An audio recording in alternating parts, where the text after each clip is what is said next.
Welcome back to Look Both Ways with David and Wes, a pragmatic conversation about any and all things transportation. I am Wes Marshall. I'm a professor of civil engineering at University of Colorado, Denver, author of Killed by a Traffic Engineer. And as always, with me, we have... I'm David Zipper, senior fellow at the MIT Mobility Initiative, a contributing writer of Vox, and a poster of many things about transportation online. That's very true. Today we are not live on YouTube. We are pre-recording this because we're both going to be doing a bit of traveling over the next couple of weeks. I think we talked last week about where we were going, but I'm going to Australia first and then to Kansas. And David, you are?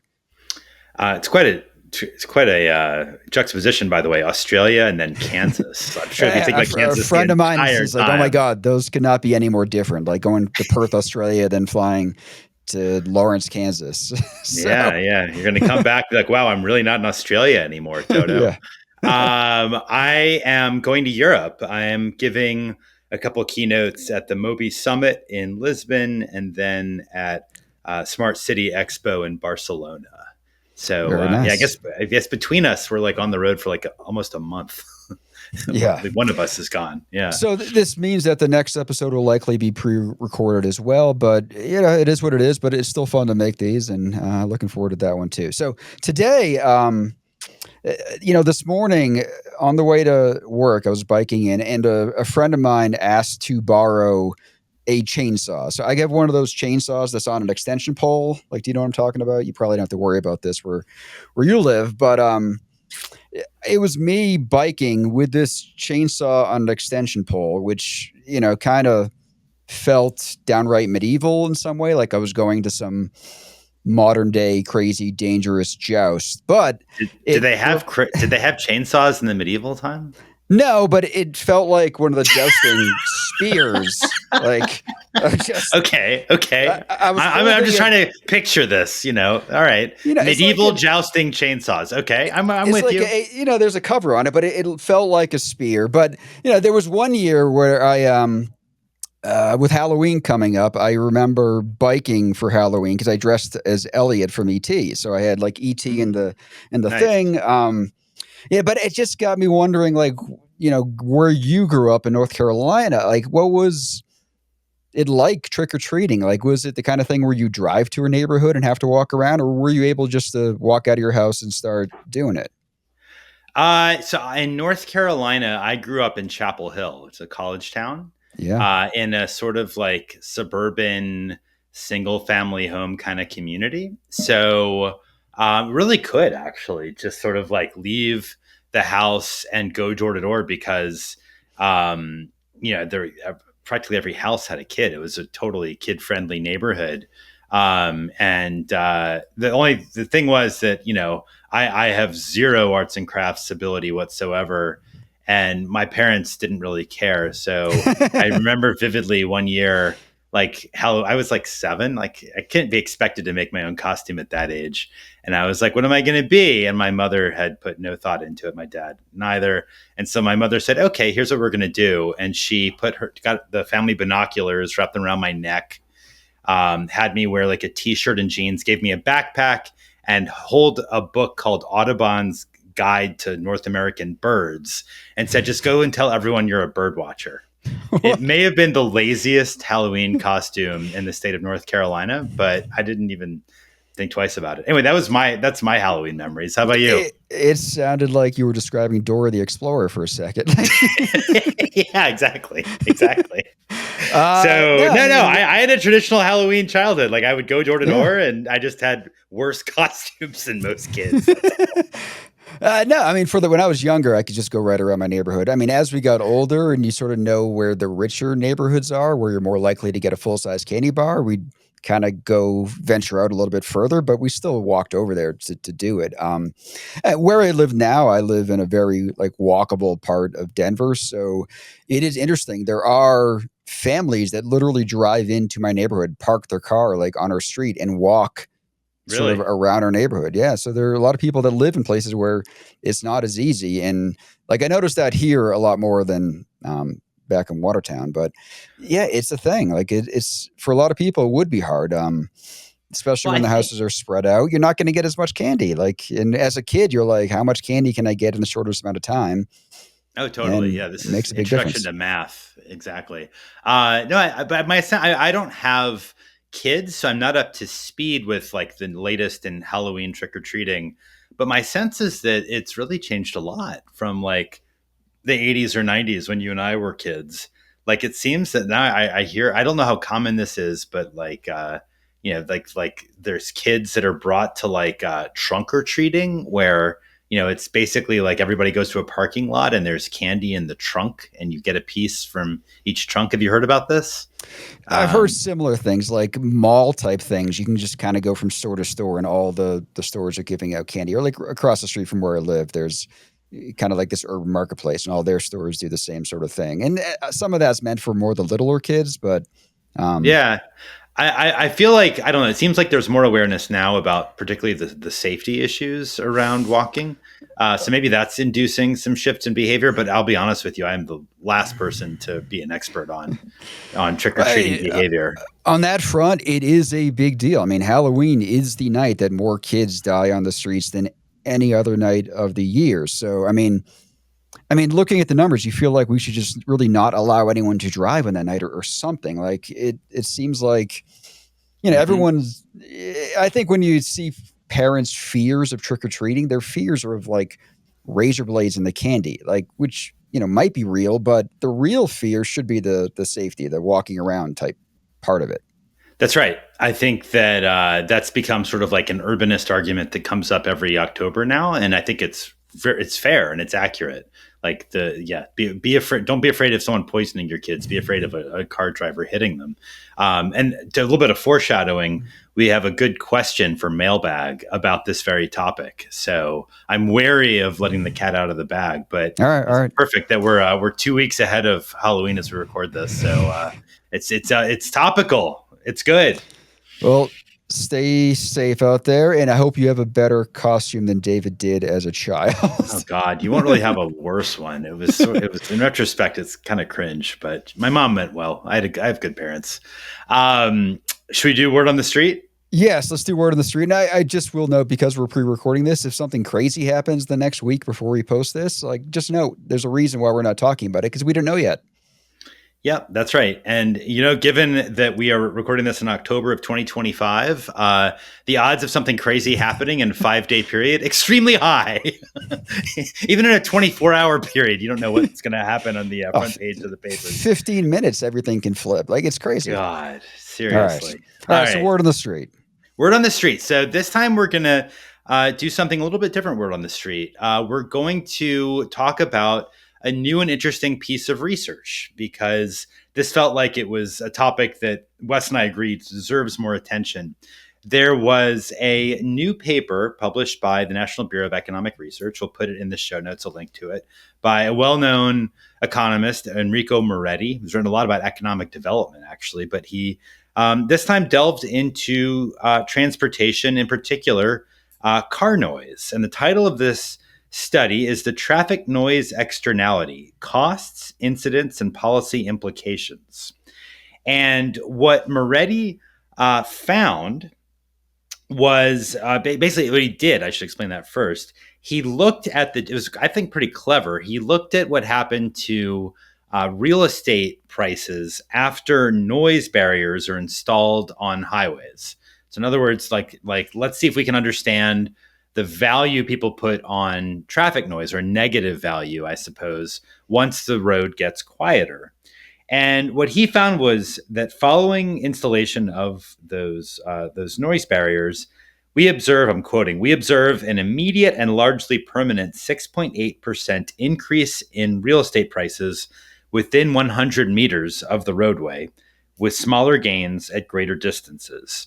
Moretti went on to find that there's an overall societal cost nationwide in the US of $110 billion from traffic noise.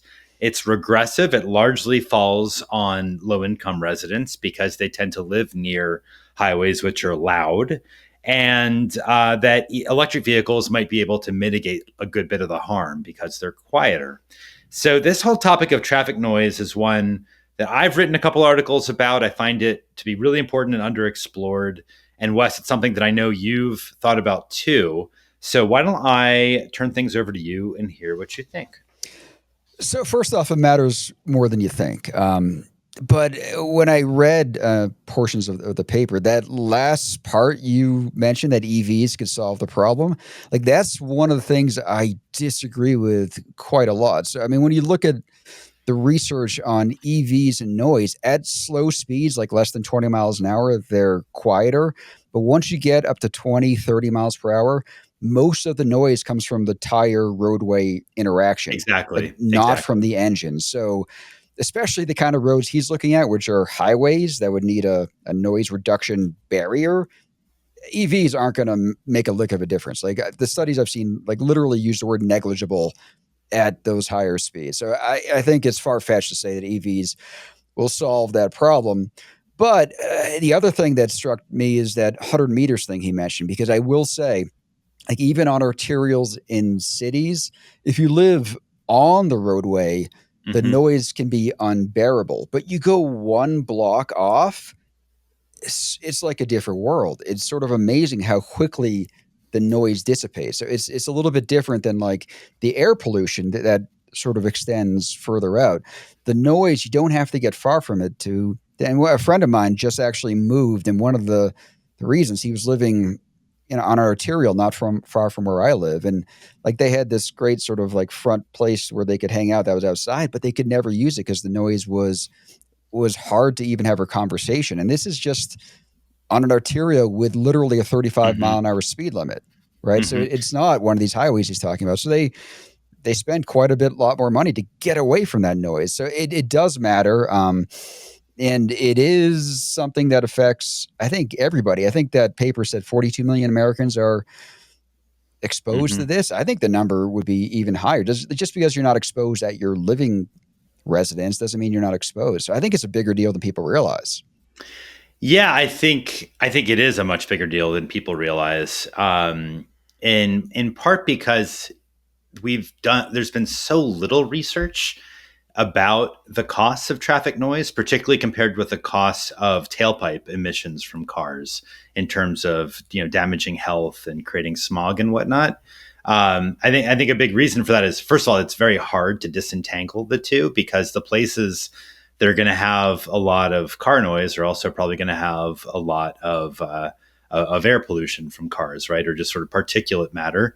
And you can sort of like hook up in a lab, you can hook up a contraption to sort of measure what's coming out of the tailpipe without too much difficulty, but it's a lot harder to really get a sense of what the noise looks like. So when I wrote a Slate story a few years ago trying to look at the costs of traffic noise, this was during the pandemic when a lot of streets and roads became quieter, right? Because traffic was way down and people were commenting on how nice it was. You could hear the birds. People were saying, actually, there was a study showing that the bird song was more varied and more vibrant because the birds didn't have to raise the volume of their I remember that. chirping so much. Remember that I to be do. heard over the cars. So, what I when I talk to researchers who focus on car noise, there's only a handful of them. The cost of traffic noise.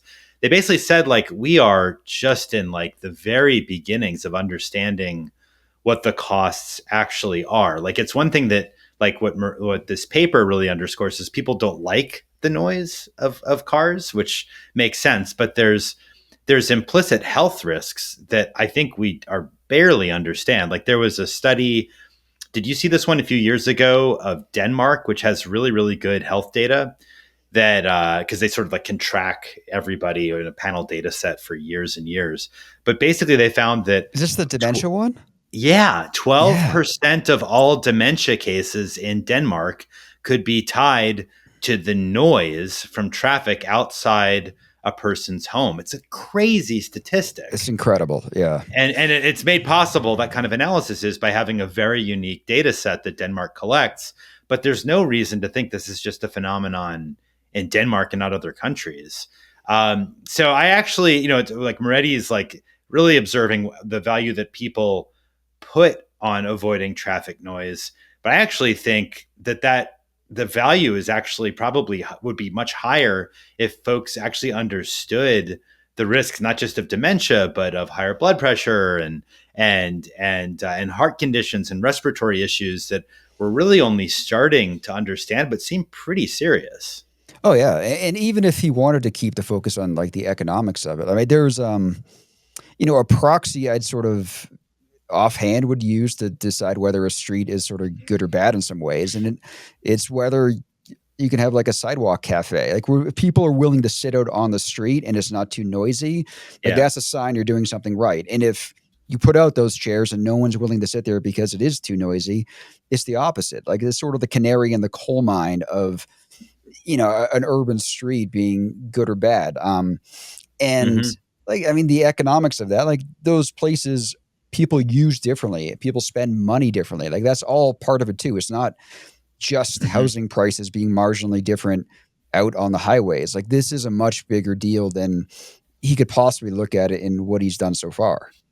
I think that's fair, but I think that's fair. But I think part of the reason I was interested to sort of elevate the study is because there's just so few like it. Like, Yeah. thank you for at least getting us started. Let's get some more analysis out there. I would say for those, I know we have a lot of academics and grad students who listen to the podcast because we hear from them, which is great. We love academia, but if you're thinking about an area that could really use some more attention and some thought, I would argue that traffic noise is one that is really ripe for attention, both on in terms of the societal impacts. But if you want to get technical, like I'm really intrigued by the potential benefits of EVs to some extent, but even more so this idea of quiet pavement. Familiar with this? It's like, Yeah, I'd had yeah, heard of them called low noise pavements. yeah, And it's a little I more think they're expensive, but yeah, they're go ahead. porous, right? So it's like the sound goes into the pavement or dissipates differently. I mean, this is something I would love to ask Norman Garrick about because before he became what he became, he was a pavement guy. So I'm Was he curious. your advisor when you got your doctorate? Yes, he was my PhD advisor. He's for Um, those who may not know, he's the professor. Is he still a professor at Connecticut or is he elsewhere he's now? emeritus now, so he Okay. retired to Zurich. So he's enjoying their Uh, great transit over there, and probably not thinking about pavements all that much these days. no, good life for him. Yeah. But yeah, I think this is a topic that would really benefit from attention from those who do, material science as well as looking at public health, urban planning, and transportation planning. Because I think the health effects are bigger than we probably realize, but also there's equity impacts because we all know that, or a lot of us know that low income communities are more likely to have arterials and highways going right through them. That means that those communities are more subjected to the pollution and particulate impacts of vehicles, but also the noise. And we've got a long way to go to understand what all that means.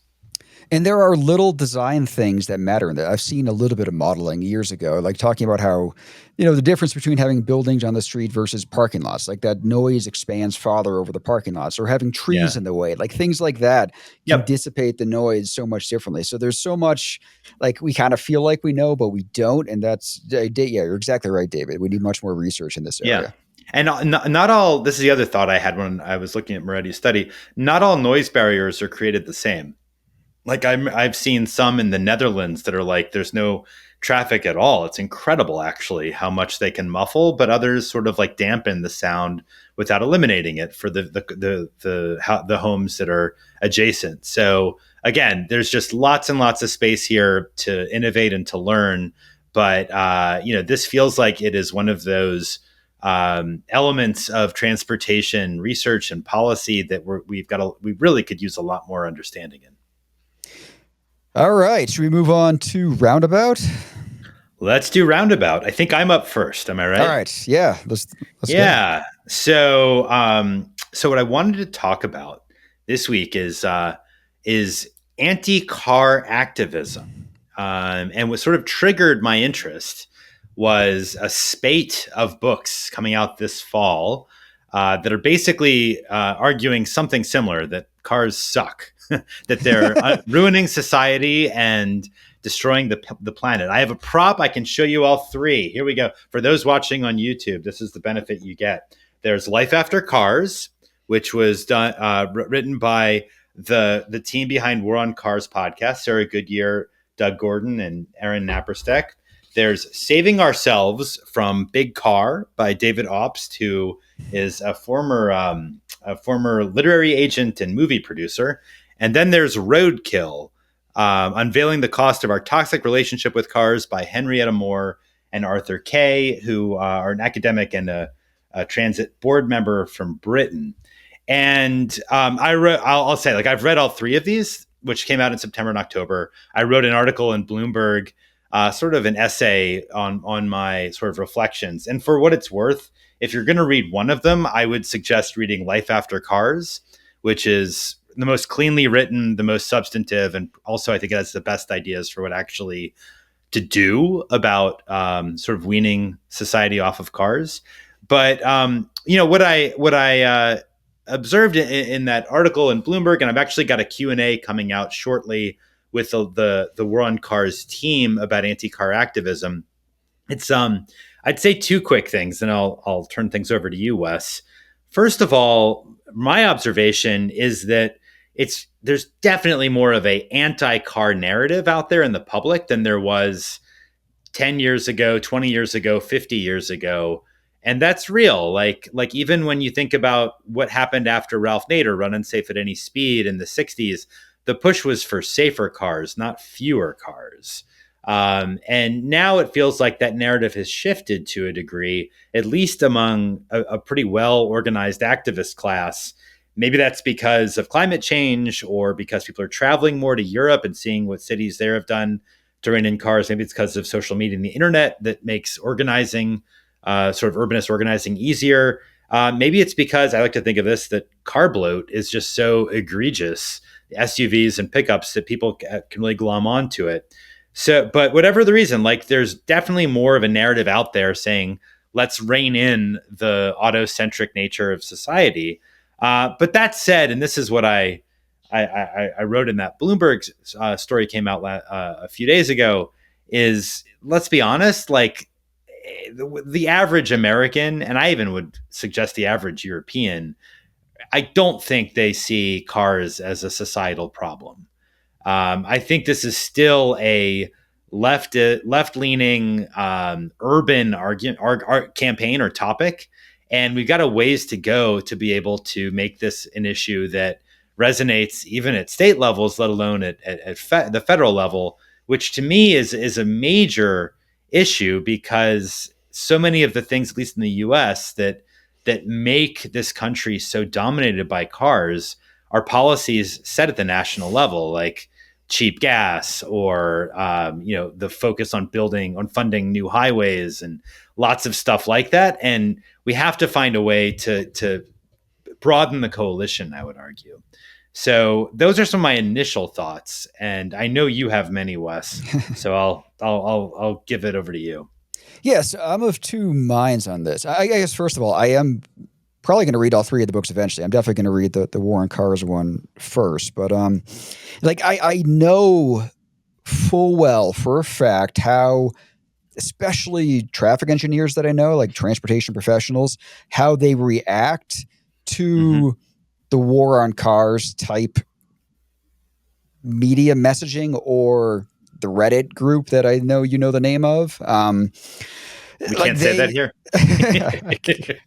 It's a bad word, folks, but you'll find it if you Google. Go ahead, Wes. Yeah, no, I did a thing for them when my book first came out. But anyways, like I know like a lot of people just turn off, like they don't want to even respond to that sort of stuff. Yeah. I mean, Chuck Marohn being one of them, like he didn't even want to read my book at first because he grouped it in with that sort of stuff at first, until people like, no, it's a little bit different. So Chuck Marohn is the head of Strong Towns, just for people who may not know. Chuck Marohn, head of Strong Towns, and a lot of people are like that, especially the engineers, where they will just turn off if you're trying to present that sort of argument. And at the same time, I think most Americans probably live in places where cars are their only legitimate option. And when you like look at safety of being in a big car, like you understand why it sort of makes sense for them to also be in a big car. Like if they're not thinking about the externalities and all the stuff you talk about in the car blow pieces. So like from both those perspectives, it's like, what are they supposed to do? Like it is what it is. But I would argue that we built the system. Now, at the other end of the spectrum, like tonight in my class, I'm giving a talk about active transportation. And it's a course that covers a lot of topics. So I can't go into too much depth, but I'm doing it from the perspective of it not necessarily always being a design problem or a law problem, like stuff like that. It's often more of a social cultural problem. So I kind of wrap it around Peter Norton's. He wrote the Fighting Traffic book where he goes through the history of jaywalking. And in that Hmm. history, he shows how, they first tried to change the laws and pedestrians didn't care. So then they try to educate pedestrians like, oh, this is where you're supposed to cross. Like you can't cross here anymore.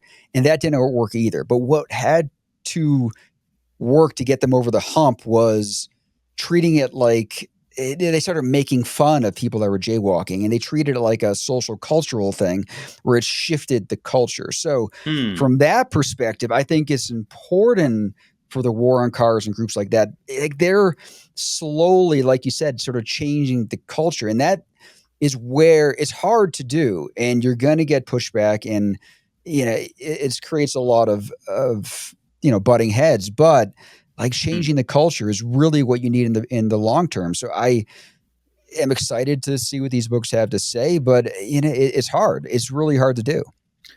So is that by extension? Are you basically saying this is like an article I wrote in January of this year, arguing that that a way to make carb bloat a sort of like nationally resonant or internationally resonant topic is to think of it kind of take lessons from secondhand smoking and tobacco, and basically recognize that there was a huge push that was very much community driven to basically say, your decision to smoke isn't just yours because you're affecting my well being and that of my children.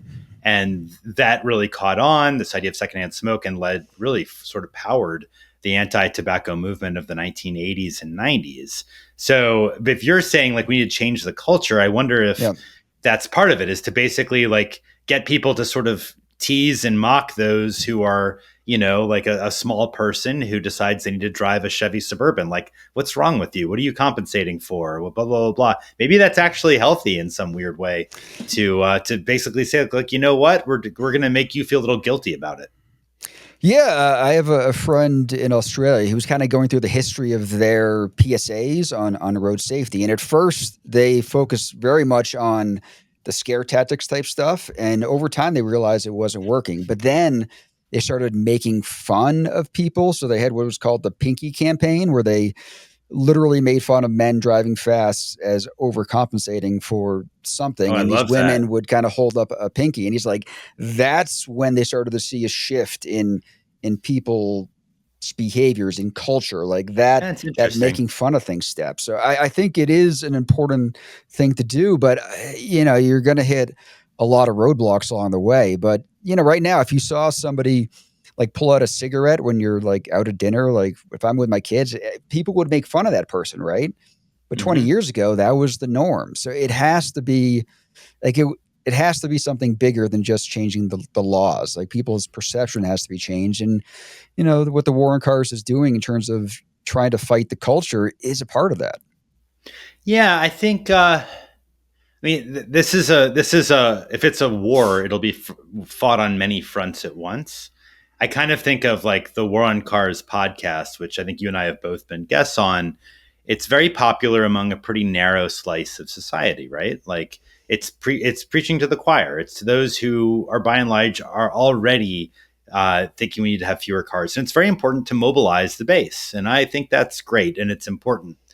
And I've talked with Doug and Sarah, who are the co-hosts of War on Cars, about this. Like, if you really want to expand the coalition, you've got to find ways of reaching those who don't instinctively resist automobile, especially in a place like the U.S. where I think we have almost as many cars as we do people, let alone adults.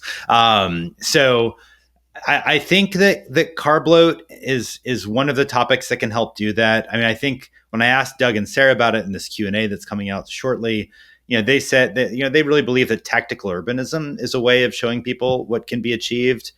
Maybe I still feel like tactical urbanism is not going to change national policy. It's a way of improving things locally, and yes, things can percolate up, but we I'm not sure that's enough. I do feel like we need something more, and that's why I don't know. That's why I spent a lot of time actually looking at the cigarette story or tobacco story, because it feels like people could get mobilized if they worry that the SUVs around them are going to hurt or kill their kids.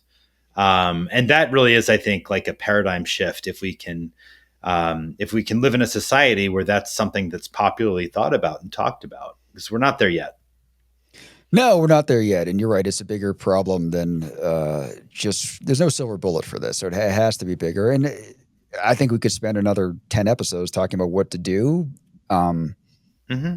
yeah, but yeah, I know I'm interested to read these books. It's hard to sort of talk specifics because I haven't had a chance to yet. They don't send me the books early like they do people like you, but Yeah, yeah. Well, this is you don't get a lot of perks being a journalist or having that hat on. But this is one. I get a lot of books, but that's actually yes. not always a perk, because if the book sucks, you're not really glad that you got a copy of it before anybody else. So Yes, and I will spend um, money on the book so that you are going to spend money on all three books. I yeah, was going to sure. say, like, well, with that, I don't want to say bad things, but I will simply say, if you're going to read one of the three again, I would encourage you to read Life After Cars. I think you'll And have a better reading experience if if you you're go with gonna that one. read two of the three, would you say? I mean, to be totally honest, I might read Life After Cars twice, but that's another story. I love it. Um, That's fair. Okay. Over to you, sir. All right. So my roundabout is kind of a reader question, but it's one I've gotten probably a half dozen times over the last years since my book came out. So I'm not going to speak to any one person here, but it's a very similar theme, and it's hard to kind of give a clear, concise answer. So I thought it'd be worth talking about. So the gist of the question that I'm talking about is basically like how can a young civil engineer speak out about unsafe or outdated engineering practices without risking their career. So I'll read one quote from the most recent letter we got. My ethics are constantly challenged every day working here because by knowing what's wrong, by being constantly pressured by people with more power than me, I feel I fear I'll become complicit in the system. So this is a question I've got a few times, and I have answered it different ways, but maybe this isn't in your wheelhouse as much, but I'm curious what you would you tell a young engineer that's sort of in this position? What would I tell them in this position? Well, if you want me to go first, I'd be happy to Honestly, I give. would probably tell them to talk to you. No, I mean, in all honesty, I don't know that I've talked to the engineers. Don't reach out to me with this question the way they do you, because I'm not an engineer. What I do hear, to be honest, though, are from traffic engineering professors who wonder whether they're doing a disservice to society with the curricula that they develop and that they teach. I had a long conversation with one not that long ago, a guy I really respect, who's an traffic engineering professor, who said, like, it just pains me, David, saying to me, that we're producing these traffic engineers who've taken like no real urban planning courses, nothing about community engagement. They basically just know the science of engineering, and I feel like we failed them and we failed society by not being able to provide more context. And to me, that's a really meaty, interesting question, but it's also candidly one that, Wes, you're in a much better position to have thoughts about than me, because you're an engineering professor yourself. Well, that one feels actually easier to me. Like, 'cause, I mean, you're the one teaching. Like, you can still provide that what you have to provide, but you can give them that context. Like, that's what I do in all my classes. Like, I like basically go through here's how engineers do it. Here's why they do it that way. Like, here's Well, what they're you can do thinking. that, but and I don't want to get out over my skis here because I'm not an engineering professor, but my Yeah. understanding is that there's a set curriculum that students have to take to with or a core curriculum they have to take to graduate. So there's lots. Wes, he'll never take your class or never hear someone like you provide that context and might still go off and become traffic engineers. Well, I mean, this maybe goes a little too deep into the weeds, but like when I first got here, I systematically taught all our undergraduate courses and just revamped them all. Like I Oh, totally really? did what I was just describing. So when somebody else took those over, I gave them all my materials, and now they're using the same sort of thing to teach those courses. That's great. But like they're still getting what they need to know to take what we call the FE exam and eventually the PE exam. But going back to the original question, I would I guess I'd start with this. Like first off, I don't think these young engineers should be too hard on themselves because they're in a really difficult position. So like my advice is often like spend time getting the lay of the land first, like try to understand, like maybe push back ever so slightly and sort of see what reaction you get. Because if you push back too much now, especially as a newly graduated engineer or someone that maybe just took that FE exam, Yeah. um, you don't get the last say. Like you're usually working under a PE, a professional engineer. So it's really hard to try to interject everywhere on everything, but it is fair to ask why. Like, why are we doing it this way? Because it's your job as an FE to sort of be an apprentice and learn under the PE and try to get that knowledge. So, a lot of engineers would be like, we don't have time to get into the why, Mhm. but I had a few that would spend some time talking about these things. And like maybe if you can get into those discussions, Hmm. you can start showing and sharing some of your insight. But my big picture advice is like honestly, bide your time. Like eventually, you're going to be the one with the power, the wherewithal, and the opportunity to do better, to be better.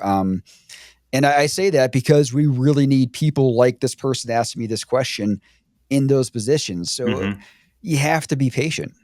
Hmm. I mean, again, I trust your perspective on this more than mine because you've been in these positions personally.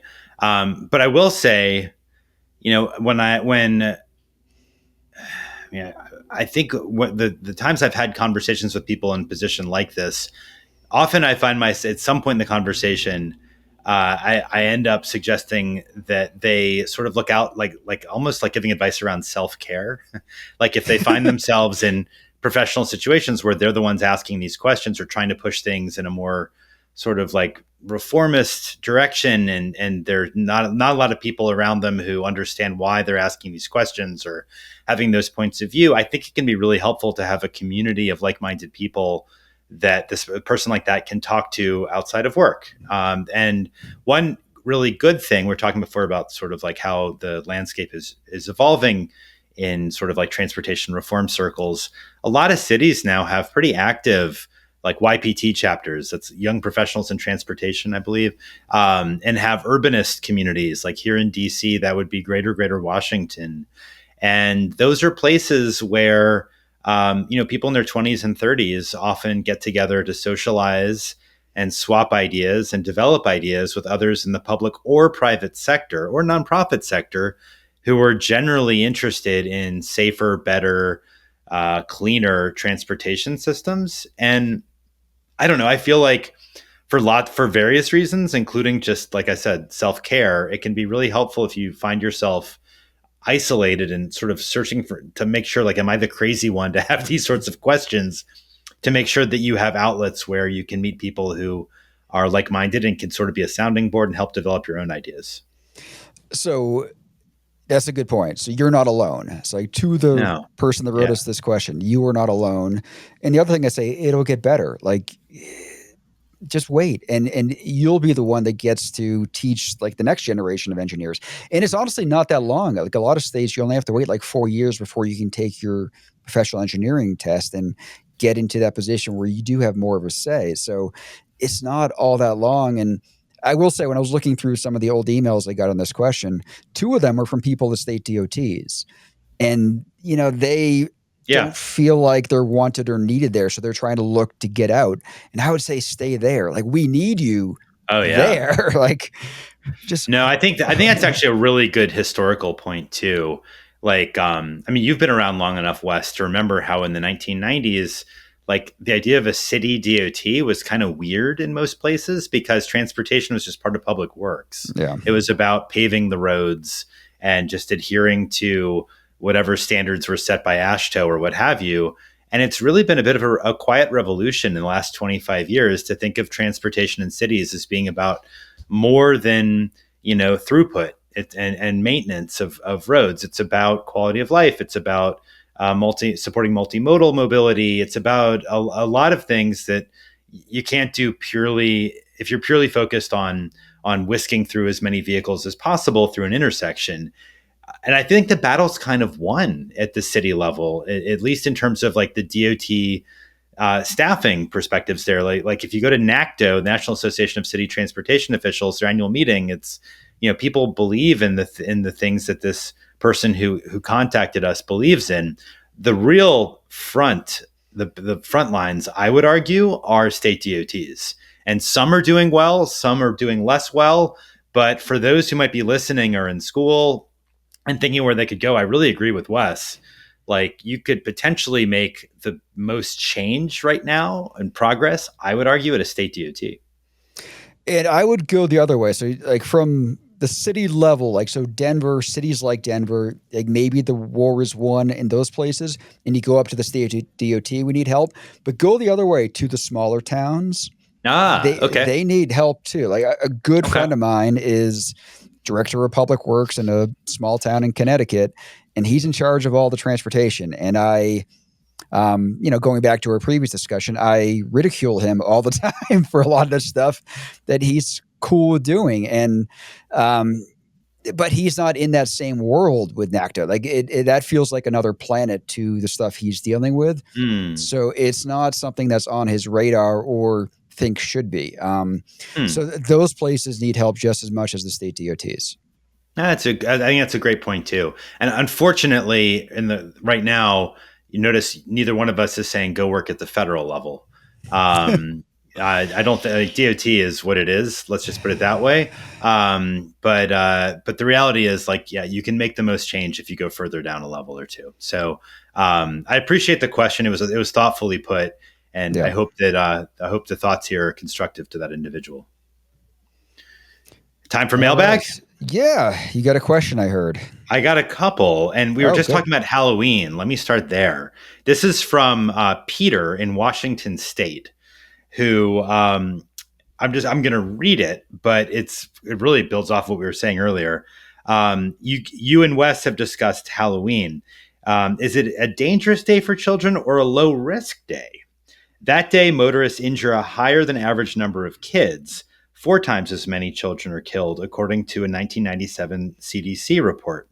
But CDC misunderstood those observations, Peter in Washington says.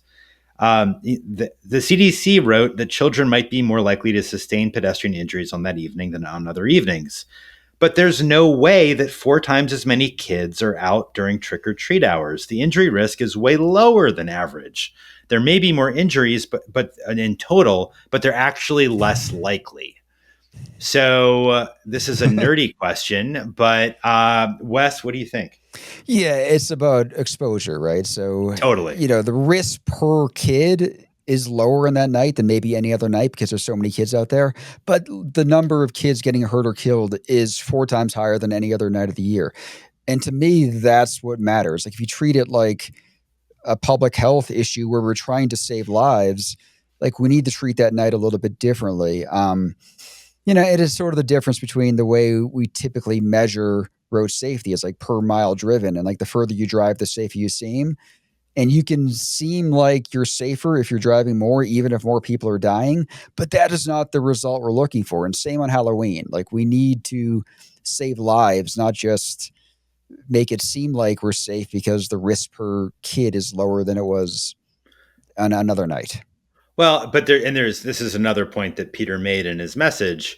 Thank you, Peter, for a long message. I'm sorry that I can't read all of it, but there's two ways of reducing the total number of kids killed or hit during Halloween. Right, one is you have fewer cars out in areas where the kids are trick or treating, and the other is you just tell the kids to stay home or have the kids not go out door to door.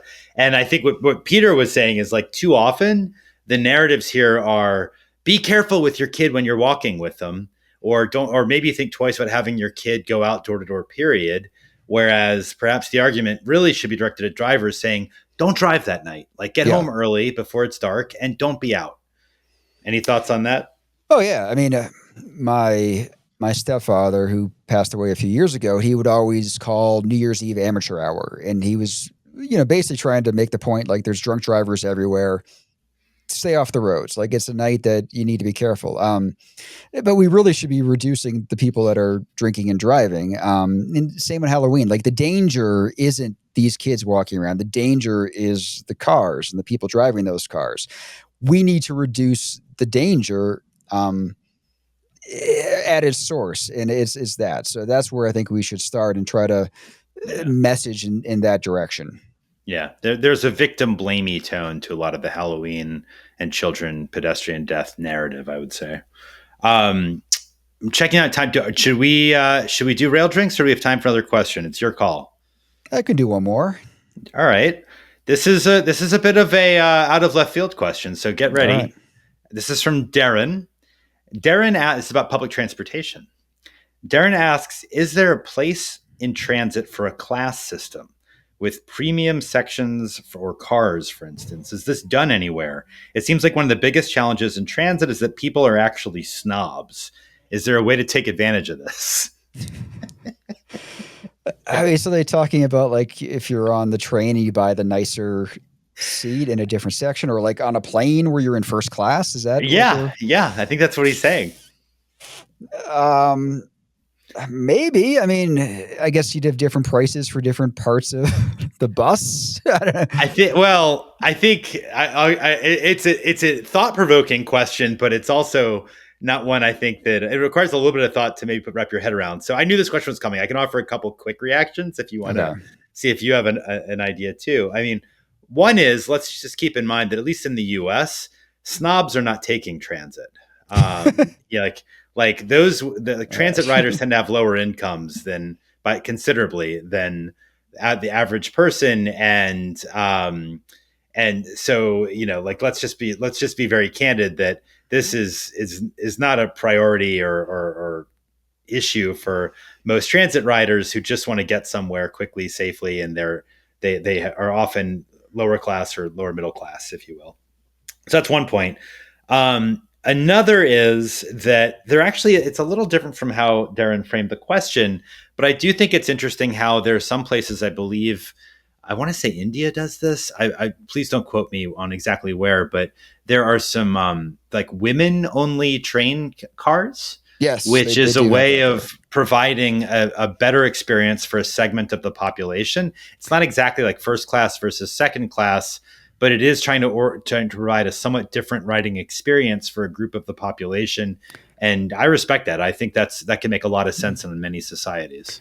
That's also a reaction to a huge problem they have in terms of like sexual harassment on I their know. their I know. transit. So it's in my class last week, I actually showed a picture of Jay-Z riding the train to the Barclay Center to his concert. Like he was on the train with everybody else. Like, what should happen in that case? Should we have a train just for him and his friends, and everyone else in the Yeah. next car? I don't know. Like, No, I think that's right. I mean, that's like there's that sort of like a pithy quote. I don't remember who said it, that a truly wealthy country is where the rich people ride public transit because the yeah, transit's so good that that's what people want to do.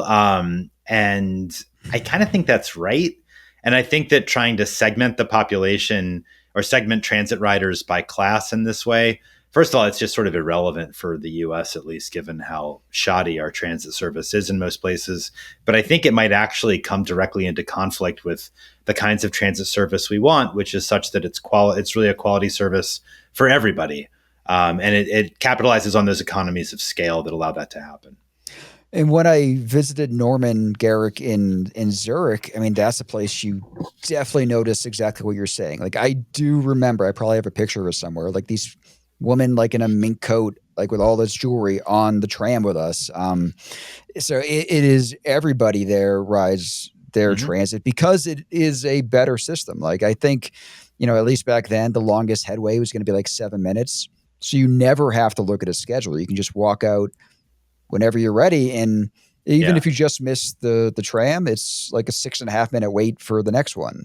Hmm. So it's just a such more useful service than we're usually provided anywhere in this country. So I don't know. Like I could imagine like maybe if you have some trains with, there's that picture going around of I think it's in Sweden where they have these train cars that have almost like a playground on it for kids, right? Hmm. So Hmm. maybe you have special tickets for that, or maybe there's other things you can do in that genre where there's maybe great Wi-Fi in that one train, whatever it is. Like there's food, like there's something you're um, providing an extra service to, but you don't have the wherewithal to do it along the entire, like all the I different cars of mean, the train. maybe, but let's do that once we actually have like fast, frequent, reliable Oh service. yeah, I'd much rather Like start with that better is, headways. Like get the better yeah. headways first, I and mean, at a moment where many U.S. transit systems are on the back foot and struggling to just yeah. maintain their service, it's an interesting theoretical question, but I don't think it's very practically Now, I will relevant. say at the same time, I've heard of transit agencies like they're spending millions of dollars to shave like a couple minutes off like the total time from like A to B, and I'd say you're much better off putting that money into making the actual travel on it better or giving Yeah, people like real yeah. time information, like stuff like that.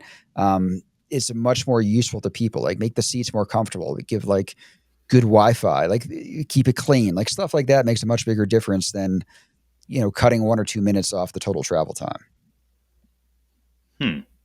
Well, it really does depend on what the travel time is, right? Well, I mean, if it's like a long distance bus, let's say from Boulder to Denver, they have an express bus. If it's 34 versus 36 minutes, sure, that matters, but I'd much rather make that 34 or 36 minutes much nicer where you have good seats and stuff like that. That's my Eh, point. gosh, we could really talk a lot more about this because I think this is what Jarrett Walker calls elite projection, where you have to be careful not to, with basic transit service, the people using it by and large are not affluent like many of those who are commenting on transit. So you have to be careful not to assume that what a upper middle class person wants is what a lower income person who rides transit a lot is necessarily going to value. And often like sort of nice add-ons like Wi-Fi or USB chargers or whatever are things that seem great to those who don't ride transit all that often, while those who do ride transit a whole lot and have lower incomes are like, just please make sure the bus comes on time. Well, you got to Um, start with the basics. You got to start yeah, with being on yeah, time. You got to start yeah, with frequent headways. Like stuff like that matters more totally. than anything else. We should do a drink. All right.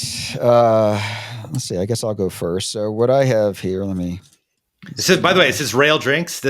We're recording this at a time where somewhere it's happy hour, so that's why we always like to end with a Yeah. drink.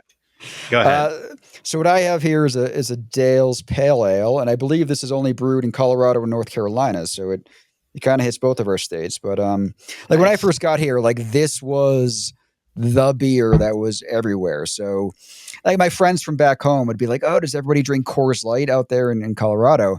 I'd be like, "If you go to a party, it's hard to even find a Coors Light. Like Dale's Pale Ale was the beer, and kind of still is for a lot of places." So that's what I have here today. And I'm it's just funny, my sorry you friends, can't find a Coors Light. I feel bad for you. The but taste of the Rockies. my friends in the Boston area still drink Coors Light all the time. Like nobody here There you does. go. There you go. So And we're recording this in October and it's apple season. So I've got some apple, so smushed apples, like apple juice with bison grass vodka from Poland, which Polish friends introduced me to as a good fall beverage. It's actually really good. So I can see you smirking at me, Wes, and I don't care. You can judge all you want. I'm going to drink it. enjoy. Cheers. Cheers. Ooh, that was good. It's like apple pie, but with a kick. Um, should I do the sign off? Yeah. So I will say next time we're probably going to be back to a pre-recorded one. So the live one probably won't be coming for a few weeks, but we look forward to doing that again as well. Yeah, absolutely. In the meantime, we always love hearing your questions. You can ask anything you like to lookbothwayspod@gmail.com. You can always contact me at davidzipper.com. I have a newsletter called Paved with Good Intentions. Wes doesn't ever want to hear from you in all likelihood, but if you A little Google bit. carefully, If you you'll really find need him. me, you can find me. Yeah. Yeah, you can find him somewhere. But thank you for listening. Please do, if you enjoy the podcast, just tell one friend and leave a review. We'd be really grateful. And we'll look forward to talking to you soon.